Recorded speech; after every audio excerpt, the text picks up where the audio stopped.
Swayam Prabha. Digital India. Educated India.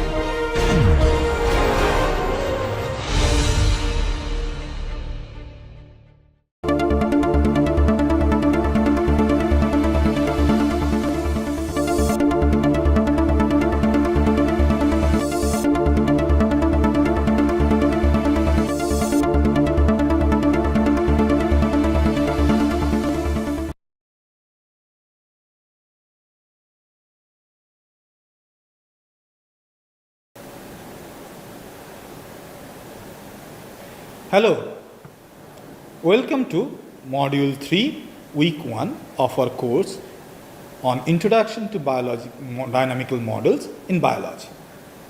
Here in this module, we will try to make a simplified model, dynamical model, to understand spread of infectious disease. Remember, there are many types of infectious disease, and some of them are very complex, how they spread. For example, take malaria. For spread of malaria, it is a vector-borne disease. For spread of that, you require the vector mosquito, and through mosquito, it spreads among human beings. Whereas common cold is a very simple infection, and it spreads from one person to another person without any vector like your mosquito or fly or something like that. So in this module, we will try to model that type of simple spread of infection, like spread of infection of common cold from one infected person to the other. So if you remember, in the second module, we discussed that we have to always simplify the problem and we have to make simplest model possible, and to do that, we have to make certain assumptions. So here, we don't really have a complete graphical model, but rather I can write like this, that for spread of infection, like common cold, you have a infected person. That person comes in contact with a normal person who is not infected yet, and that normal person become infected, so we get two infected persons. And we want to model this process. So from an infected person to a normal person, the infection is spreading, suppose with a rate constant R. So we want to create a dynamical model, ODE based dynamical model for this system. So let us look into the assumptions that we will make before we jump into writing the ODE and creating the model and analyzing it. The first assumption is that we have made a simplified model. So we are assuming that this disease spreads only when an infected person comes in contact with an uninfected one. The second assumption is very important. We assume that everybody in the population come in contact with everyone. That means we are not quarantining, we are not separating the infected people from uninfected people. So everybody mingles with everyone, and so when I meet an infected person infected with a common cold, as I come in contact with that person, I get infected. Remember, these criteria is important because to create a ODE based model, you have to assume the system is well mixed or homogeneous.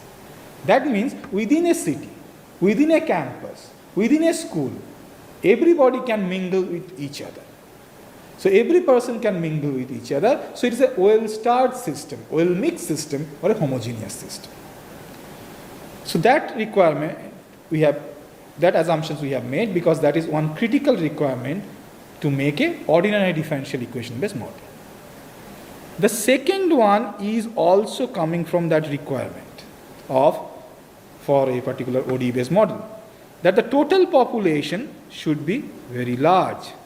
If you remember, in module 2 video, we discussed that when the number of elements, number of molecules, number of people involved in a process are small in number, then even a single change will cause an abrupt change in the process. So we cannot use ODE based model there. To use ODEs to model our process, we have to assume number of molecules, number of people, number of elements, number of components of the process are very large in number. So in this case, as we are modeling spread of infection from one person to another. So we have to assume the number of people in this system is very large.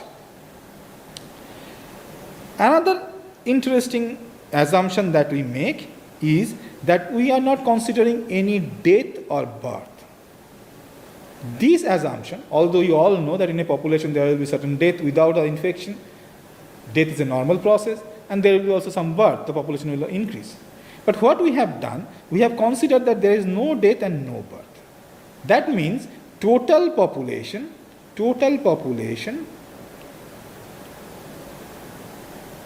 is constant. That helps us to reduce the complexity in the equations that we'll make. This type of assumption is usually fair enough if we are considering a time period in which the population of the city or the school or the region you are modeling remain constant over time, does not change abruptly too much. And this type of assumption, to simplify the equations, we make very often in other biological processes also. Suppose you are modeling some processes involving 10 different proteins. You will assume that there is no production of new protein molecule, there is no degradation of the old protein molecule, so the total number of proteins in that system is constant. And usually this type of assumption is fair enough if you are dealing with a small interval of time. Another assumption, the last assumption that I will make here to model this process, is that no one get cured. Yes, if I get common cold, even without any drug, maybe in 3-4 days I will get cured. But if I assume that, my equations will be a bit complicated. As we are starting the modeling, we will initially make assumption to make the model simplified, so the equations remain simple. As we progress, we may add complexity to the model. So with these 5 assumptions, let us start making the mathematical model of this. Remember, in case of dynamical models, we will use ordinary differential equation to model our process. And if you remember, a differential equation represents the rate of change or of something, or rate of a process. Here the process is spread of infection. So we want to know the rate of spread of infection. So we will represent the rate of spread of infection by a ordinary differential equation. And that equation I have written here. dx dt is equal to r into 1 minus x into x. Let us look into each of these terms. X represent fraction of the population that is infected with the disease right now. For example, maybe 2% of the population is infected with common cold right now in my institute. Then 1 minus x is the fraction of people who are uninfected. And r is the rate constant of spread of infection. So dx dt, the derivative of x with respect to time, is the rate of spread of the infection. That is, it is showing the rate of change in population of infected person. It is the rate of change of x. Obviously, it depends upon how many infected person is there and how many uninfected person are there. That's why it is equal to or proportional to multiplication of 1 minus x, this is uninfected population size, into the infected population size, and we have put a rate constant here, r, as a proportionality constant. So in this ODE, x is the dependent variable. X is dependent variable.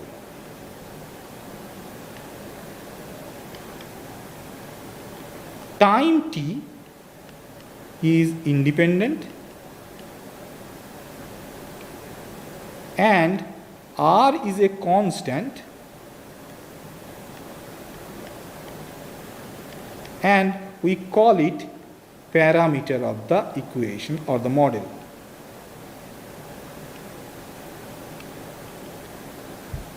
let us see.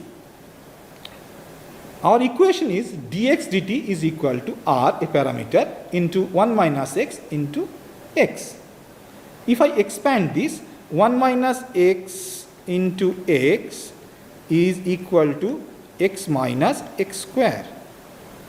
That means the highest power of x in this equation is 2. So it is not a linear ODE, it is a non-linear ODE. Now once you have this ODE, we will try to use these as a model and try to answer some basic questions. So what are the questions that I can ask here?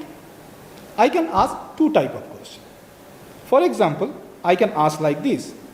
Right now, we have 2% population which is infected with common cold. And I know the rate constant for spread of the infection, that may be 0.5 per day. Then how many people will be infected after 1 week? So the question can be written in generalized form that at time equal to 0, suppose the fraction of population infected is x naught, then what will be the size of the infected population at time t? This can be one question, and you can ask this question and try to answer this question using this ODE. You can ask a more generalized question also. You may ask that I want to know the overall dynamics of the spread of infection.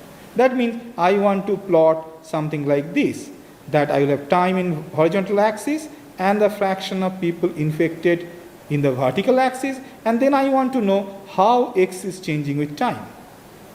Is it changing linearly, non-linearly? How is it changing? So, and t may be from 0 to suppose 30 days, something like this. So this type of second question can also be asked and answered using this ODE based model. So let us start with the first. To answer this question,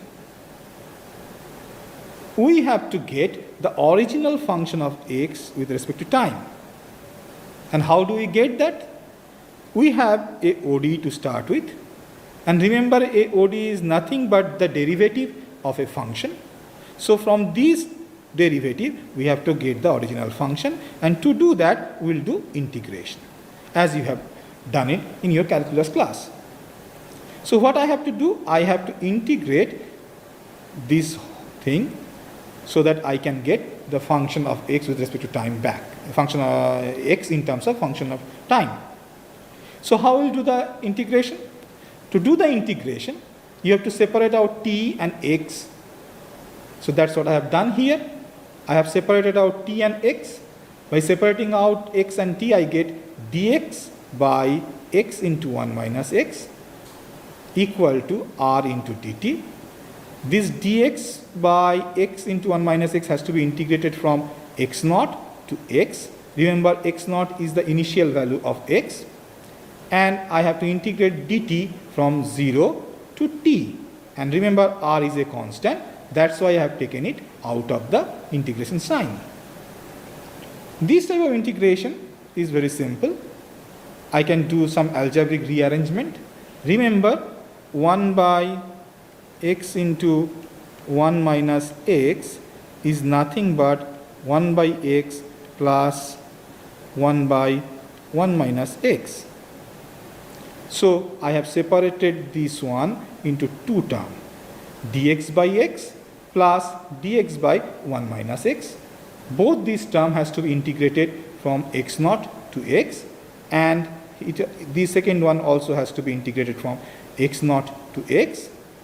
And on the right hand side, you have r into integration of dt from 0 to t. Move further.